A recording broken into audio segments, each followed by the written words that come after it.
Yeah, great. Keep it unapologetic. I'll keep my mind on these things the next half an hour then, so it doesn't slip my mind. Yeah,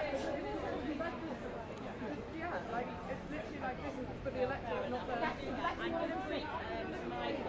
There's Ben. Jamal. Yeah. Where? Yeah. Where? And you know what else? Paragraph 166 in one Oh yeah, it is. we invite you to like indict people individually. Yes, sir. All right. Yes. Hi, how are you? Good to see you. Oh, yeah. So after the press conference, to not break you, Yeah, no problem. I would like to take like 2 minutes from you, Yeah, no problem. just to tell us what you do, because especially the court says a political issue. Exactly. So the point That's the now key point is for us. being, does that mean you're going to be handling the parliament? That's It should be, that's what I'll say, yeah. Okay, so you're going to carry on or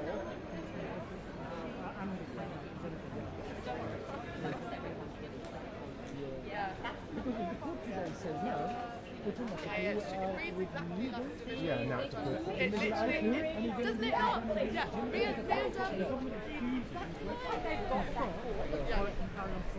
And what about the constitution court? Because if it goes to the parliament. Well, for us, the most significant thing is that in the judgment, the judge said that this is a matter not for a court, so it's not for but it's a matter for the government parliament and a representative democracy to decide and it wants to do this. And so the government can't hide behind, oh, it's a matter of the courts. It's a political decision. Closed all meetings. Politics sensitive decision. Politics sensitive decision. That's what it said. After the press conference, I would say. No problem at all. Thank you very much.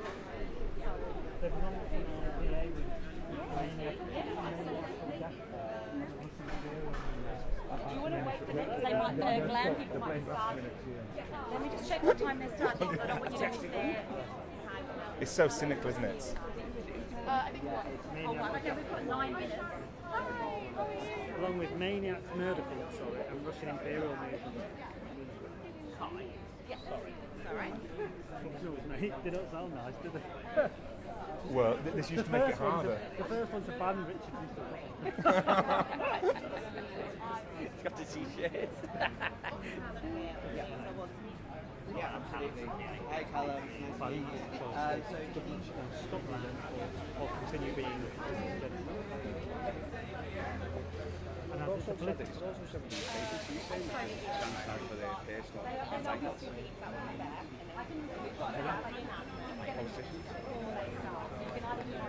That means you.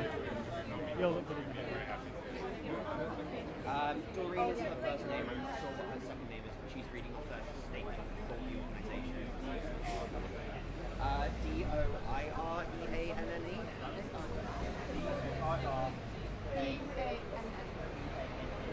Oh, I see.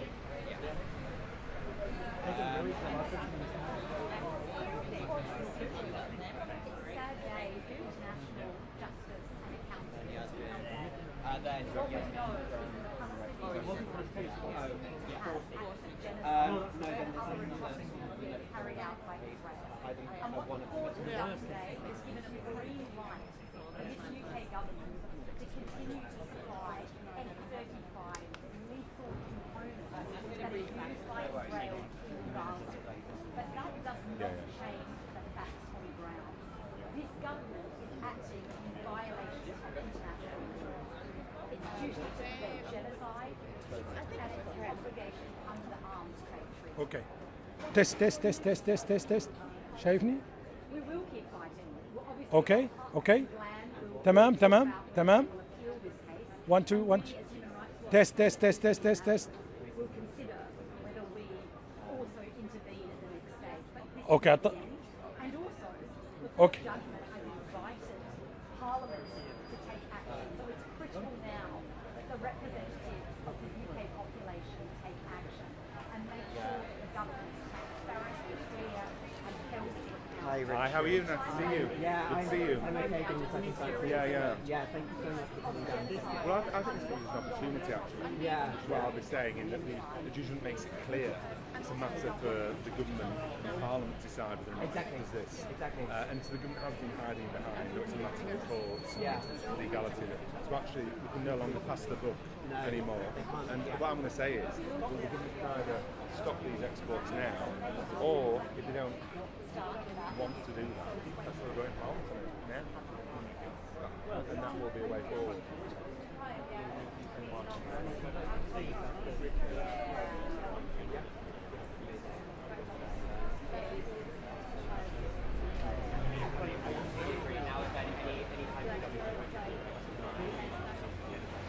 Yeah. So I can think in a way it's going to strengthen the position in that way.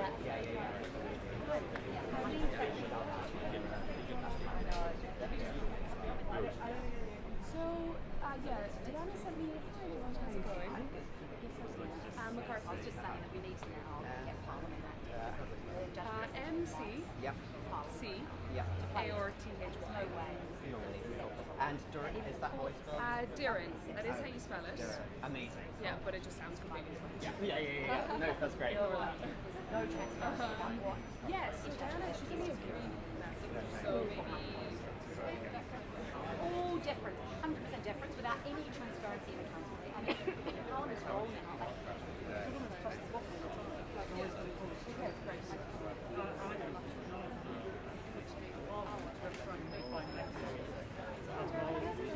We did, we met on the first Strategic class. exercise with the criteria. In that criteria, About in factory. that comes through. What we did that day was not sufficient explanation, because there's no explanation of what they were trying to do.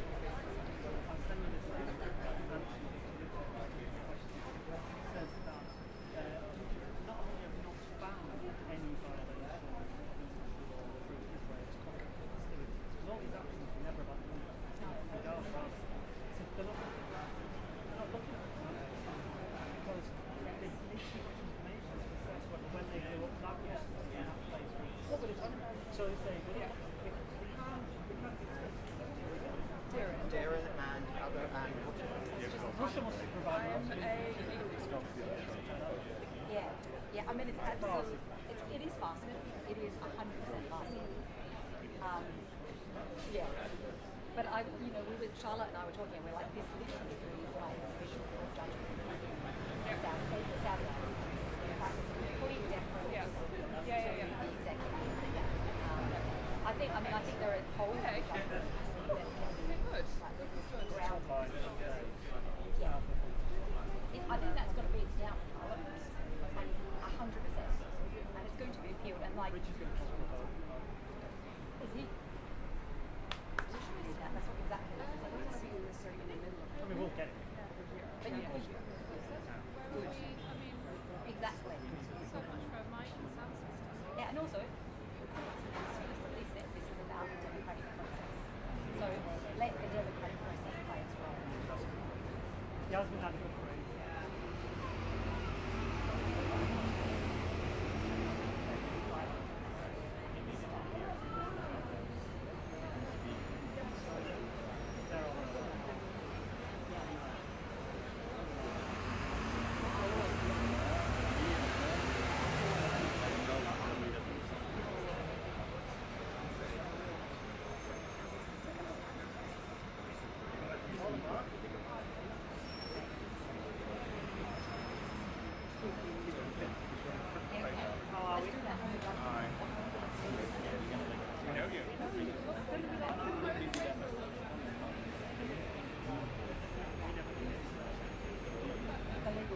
And we need to say that what is it?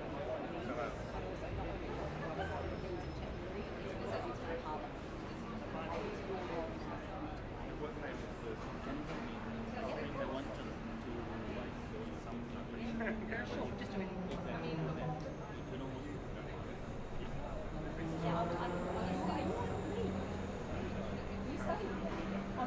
work with Charlotte, and then I'm like, no, she's on study leave. I'm on study leave. Yeah. What are you doing?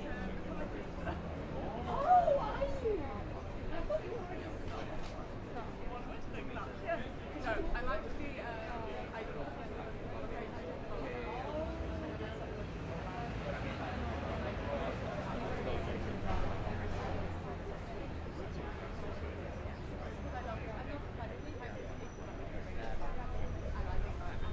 Yeah, yeah, absolutely. And yeah, Yeah, okay. do like, and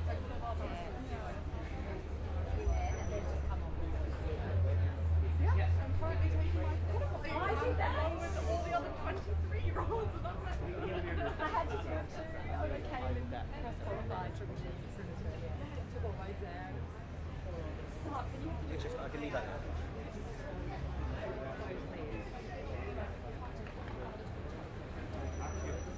exactly. Oh yeah, absolutely. Law and laws, and I'm like, I'm never doing this. I'm currently learning about dividends Yeah, that's the stuff. and mortgages and I'm like, it's so rude. Yeah, of course I can stand behind Yeah, you. yeah, yeah. Yeah, otherwise I look very. Yeah. You know, I look like some bodyguard or something rather than part of this. We've met, you and I have met. Yeah. Yeah. Yeah, we only met last time.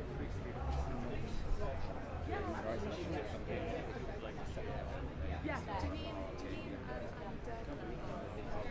We know, yeah. People I know keep it. no one's getting on number with us. We're not locked into one. Great.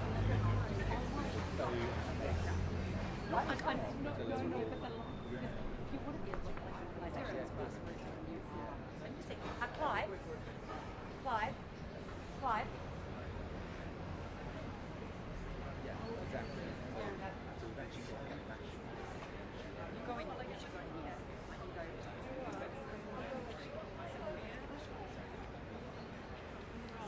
Oh, sorry. You?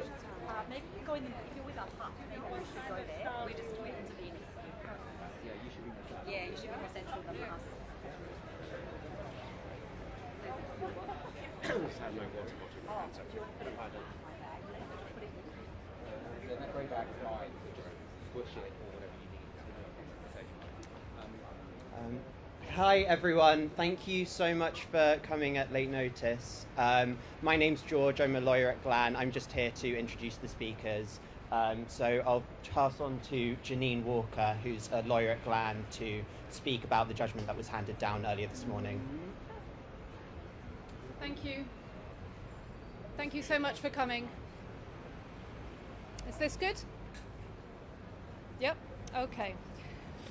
Today we received judgment in Al-Haq's judicial review claim against the UK government for its continued licensing of F-35 parts into the global supply chain that serves Israel. The court has not upheld Al-Haq's claim. We are currently analysing the judgment for grounds to appeal. This is a regrettable setback after such a long battle for Al-Haq and all the Palestinians who have been following the case. However, this is not the end. We are steadfast in standing with our Palestinian partners. This is no more than a temporary setback in the ultimate journey towards freedom and justice for the Palestinian people. It's important to set out here what the court did not find. It did not endorse the government's assessment of that there's no serious risk of genocide. It declined to adjudicate on it. The court has not even considered the substance of key parts of Al-Haq's case, which argued that the government's decision-making was not consistent with its international law obligations. The court has said that under the UK's constitution, these are matters for Parliament and the public to hold the government to account on. Yet the government has repeatedly hidden behind the legal process to avoid Parliament scrutiny. The government now has nowhere to hide. It's important to remember what this case has achieved. In September 2024, under threat of an injunction from us, and only 90 minutes before they were due to face us in court, the government suspended licenses for all weapons to Israel to be used by the Israeli army in Gaza, except for the F-35 parts that the UK sends to the global supply chain. this case has also forced the government to disclose documents that reveal its true colours. The evidence base that shows it received reliable reports of Palestinian children with bullet wounds consistent with Israeli snipers having shooting competitions, and the assessment of Israel's processes for the conduct of hostilities and targeting as, and I quote, thorough and rigorous, and that in many ways resemble our own. Or the reports in February and April 2024 containing evidence of large numbers of Palestinian women and children being violently killed by the Israeli forces, and then the government's assessment in July 2024 that there was no serious risk of genocide because, and I quote, no evidence has been seen that Israel is deliberately targeting women and children. This is a temporary setback. We stand steadfast with all our partners, and we will continue the journey towards justice and freedom for all Palestinian people. Thank you.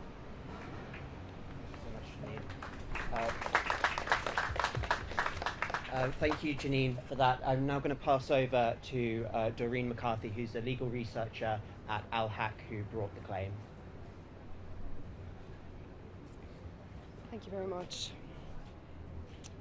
Now, as we stand here today, every single Palestinian in Gaza is suffering from displacement, illness, starvation, injury, and deep psychological trauma, all inflicted as part of the genocidal warfare being waged by Israel. For nearly 21 months, Israel, in its long-standing policy of settler colonial violence and pursuit of Palestinian erasure, has been committing some of the gravest atrocity crimes against the Palestinian people in Gaza. Supposed aid distribution sites function as killing fields where starving, defenseless Palestinians are targeted while waiting for food. Images of children crying over the bodies of their parents, babies pulled from the rubble, and the displaced burnt alive in tents, shelters, hospitals, and schools, Palestinians that have already lost everything, are commonplace in this daily live-streamed genocidal campaign. Today, the entire Palestinian people and their future is facing erasure by Israel's settler colonial apartheid regime and complicit states. This is why we launched this case, to challenge the UK government's complicity in the ongoing atrocities in Gaza, to stop the supply of F-35s, to end the genocide. Set against this backdrop of death and destruction, and just 3 months after the Labour government partially suspended arms exports over concerns that they could be used unlawfully in Gaza, the UK approved nearly £125 million worth of military equipment sales to Israel. Today, in what is estimated to be a vast undercount, at least 56,156 Palestinians have been murdered and 132,239 Palestinians have been injured. As the genocide in Gaza rages on, Israeli settler colonial violence has reached unprecedented levels in the West Bank. Tens of thousands of Palestinians there have been forcibly displaced by Israeli occupying forces, primarily from refugee camps, in the largest process of mass transfer since the Nakba in 1967 and the Nakba in 1948. Israeli settler rampages through Palestinian communities, marked by violent attacks and the torching of homes, continue unabated. Simultaneously, restrictions on movement, home demolitions, arbitrary arrests, and near daily military raids on towns and refugee camps across the West Bank persist. Palestinian voices are being suppressed and silenced, human rights work is being unlawfully criminalised, and accountability mechanisms such as the ICC are being restricted, all to protect Israel's impunity. All of this is taking place as Israeli politicians openly advocate and pursue the formal annexation of the West Bank. Just this month, Israel approved 22 new illegal settlements, the largest expansion in decades. While Israel continues its genocidal Nakba against the Palestinian people, the international community continues to provide the diplomatic, financial, and material support necessary to achieve its criminal imperialist goals. Today's judgment has been fundamental to exposing the extent of UK complicity in Israel's crimes against the Palestinian people, rallying public support and working towards justice for Palestinians. Despite today's outcome, we remain steadfast in our fight for justice, dignity, and full self-determination for the Palestinian people and their right to return to their homes in Palestine. Israeli leaders are openly inciting genocide while hiding behind the rhetoric of self-defense. Israel, as an occupying power, does not have a right to self-defense to use aggressive force against the occupied population already under its unlawful occupation and control. There is no right to self-defense to commit genocide. We urge all groups, civil society, grassroots, and people of conscience to continue this fight for justice and human dignity. The survival of the Palestinian people depends on it. This fight must continue. The UK in particular has a historic responsibility towards Palestinians, and this case is just a starting point in our fight for justice and accountability.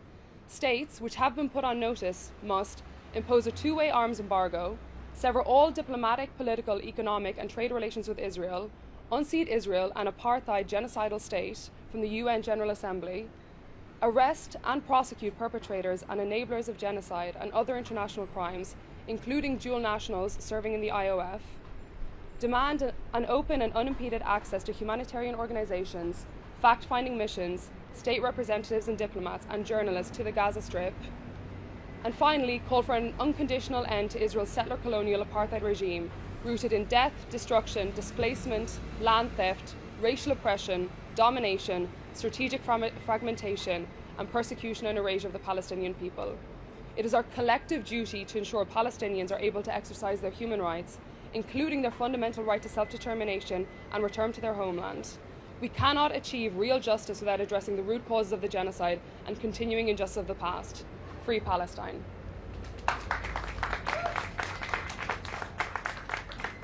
Thank you so much. And now I'm going to bring up Yasmin from Human Rights Watch, which is one of the three interveners in the case. Today is a sad day for justice, accountability, international law, but mostly for the Palestinian people who continue to face acts of genocide and other atrocity crimes. What we've seen today is unfortunately a court that was unwilling to stand behind and reflect on the decision of and the justification of national security. But what we've seen also is a failure to reflect on the security of the Palestinian people to be free from acts of genocide and atrocities. The court today has invited Parliament to now hold the executive to account, to ask questions and to ensure that the government is complying with their international obligations. And what we as Human Rights Watchers are calling for is that as the government have said that they will comply with international law, they should. The facts on the ground are clear. The government is not complying with its obligation and its duty to prevent genocide and its obligations under the Arms Trade Treaty. But today is not the end. Today is the beginning of the fight that we will all continue for the rights of the Palestinian people. Thank you. Thanks so much, Yasmin. I'm now going to pass it over to Sasha from Amnesty International UK, who is one of the other interveners in the case. Thank you. We at Amnesty International are disappointed by today's ruling. But the court has been clear that while it does not have the authority to make a judgment on UK exports of F-35 arms parts, this does not absolve the executive or Parliament from their responsibilities to act. The UK has a clear legal obligation to help prevent and punish genocide, and yet it continues to authorise the export of weapons to Israel despite the clear risks that these weapons are being used to commit genocide. What's unfolding in Gaza is not hidden. It's being broadcast to the whole world in real time. Entire Palestinian families are being wiped out in their homes. Civilians are being targeted in what should be safe spaces. Gaza's medical system has been systematically dismantled. Its water and sanitation infrastructure has been destroyed, and its population subjected to starvation and siege. Over 1 million people have been forcibly displaced, with no safe place to go. These acts are not accidental. And in Amnesty's view, there is only one clear conclusion that can be reached. This is a genocide. This judgment does not change either the appalling reality or the illegality of the facts on the ground, nor does it absolve the UK of its responsibilities under international law. The risk that UK arms may be used to facilitate such serious international crimes remains alarmingly real and alarmingly high. If the courts now say that they do not have the ability to intervene, then the moral and legal burden on the government and parliament to act before more lives are lost and further irreparable harm is done is even greater. Ministers and members of parliament can no longer hide behind courts in avoiding their legal responsibilities under international law. If it's disappointing that the court today could not act itself, it has been clear that the responsibility to act properly rests with Parliament and ministers, and they cannot deny or obfuscate that they hold those responsibilities. The UK must end all arms transfers to Israel if we as a country are serious about our commitments to international law and human rights.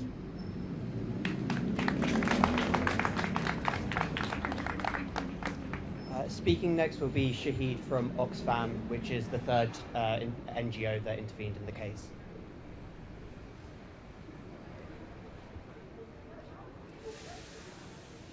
The judgment today is extremely and deeply disappointing. The court and the government have both acknowledged that the UK arms are at risk of being used in breaches of international humanitarian law in Gaza, yet prioritize the supply chains of fighter jets over the lives of Palestinians.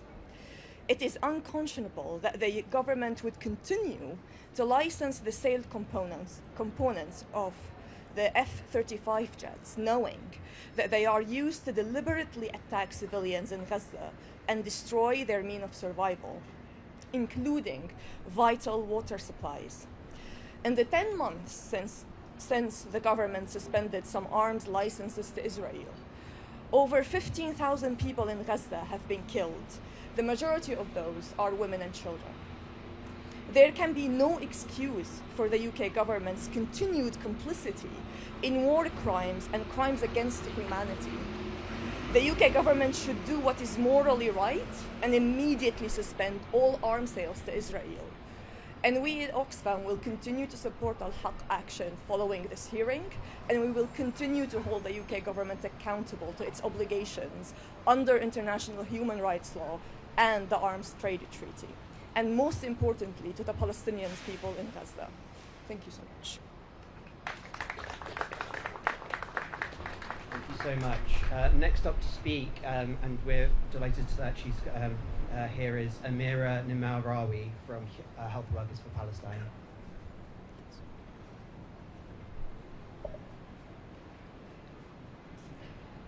Just this morning, we received the news of Dr. Mahmoud Shahada Askol, a renowned pulmonary consultant from Gaza, bombed in his tent in Khan Yunis and killed. So, this news, this death, is directly related to the news that we have received this morning. With 1,580 health workers deliberately targeted and killed over the last 20 months, with hundreds just in the last months alone, it is very clear that Israel's intent to wipe out the healthcare sector is intending to continue the ethnic cleansing of Palestinians by depriving us of our healthcare system. Standing here today, as the CEO of Health Workers for Palestine, it is extremely disappointing to hear the decision today. As a Palestinian with family, friends, and colleagues in Gaza, it is extremely emotional. It is devastating. Because every single day that passes, there are hundreds of Palestinians in Gaza that are being deliberately targeted and killed using such weaponry. However, as my colleagues said here today, this is just the beginning.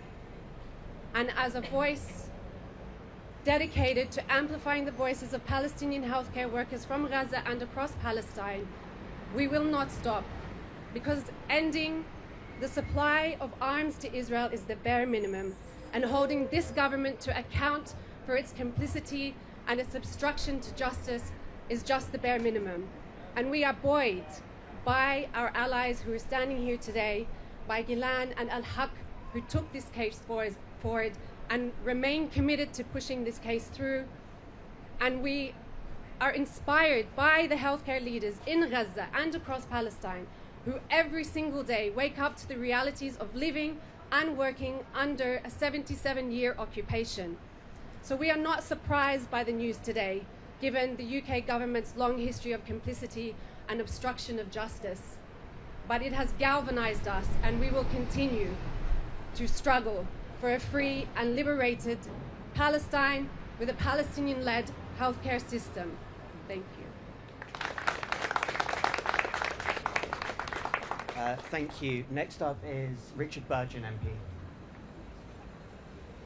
Thank you very much. And I speak here as a Member of Parliament, and I've got a clear message for the government. There may be some in the government who, after receiving this court judgment today, feel pleased, feel relieved. I would say that's a big mistake, because this court judgment is very clear that this isn't a matter for the courts to decide in the view of the courts. It's a matter for the government and Parliament to decide. So the government can no longer pass the buck. On many occasions when we've raised the horrors of what's going on in Gaza, of Israel's war on Gaza, we've been told by government ministers that this, that or the other is a matter for the courts to decide. The court judgment has been very clear that on the subject of the provision of F-35 parts, the international pool, they say it's not a matter for the courts, it's a matter for the government. They say it's not a matter for the courts, it's a matter for the democratic process. So the government now has nowhere to hide. It can't pass the buck. The choice of the government after this morning's judgment is very clear. The government should immediately take the decision to stop supplying its F-35 parts, or the government remains complicit in genocide. And so I'm calling now, if the government won't do that, for a vote immediately in Parliament on whether or not these F-35 exports should continue. We know how quickly governments and this government can arrange votes when it suits them. Let's have a vote now on this. So let's end the passing of the buck. Let's end the saying it's for the courts to decide from government ministers. The government needs to take moral responsibility now and decide whether or not it wants to continue complicity in a genocide. And if it makes the wrong decision, it won't necessarily be the courts that they need to be scared of in terms of judgment. It will be the judgment of the people, the judgment of history, but most importantly, the judgment of the Palestinian people, who deserve self-determination, deserve their state, and deserve to be free. We'll keep on pushing. Thank you.